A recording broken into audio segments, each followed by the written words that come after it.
content creator ni, sebab akak tanyalah Jiha dengan Tasha kan, akak dengan Kak Nurul bukan content creator.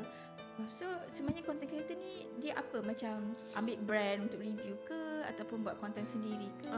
Dia mostly macam kalau nak jadi content creator kan, kena banyak social content lah, sebab kita nak orang nampak kita, betul tak? Selepas orang nampak kita, barulah macam brand-brand nampak kita juga untuk promote dia orang punya brand.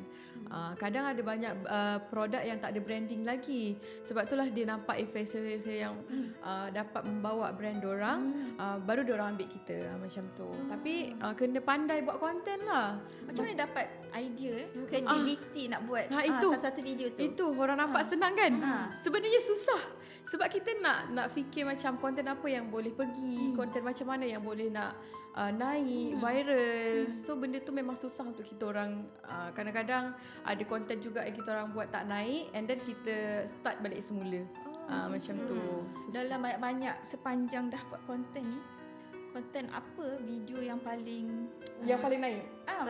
Masa tiba masa Tasha buat tu naik, lepas tu cakap mungkin audience suka. Macam dulu sebab Tasha start buat konten kan semasa ada anak kan.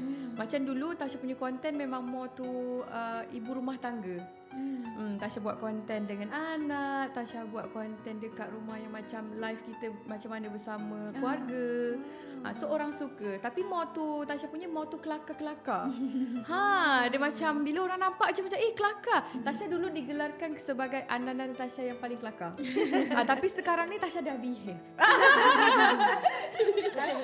Tasha start buat konten semasa ada suami. Betul. Masa tu dah start buat.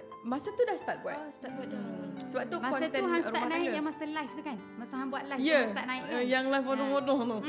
Yang cop kening Yang tu. cop kening. Tapi cop kening tu betul-betul aku tak tahu. Tapi selepas aku tahu, aku pura-pura lagi tak tahu.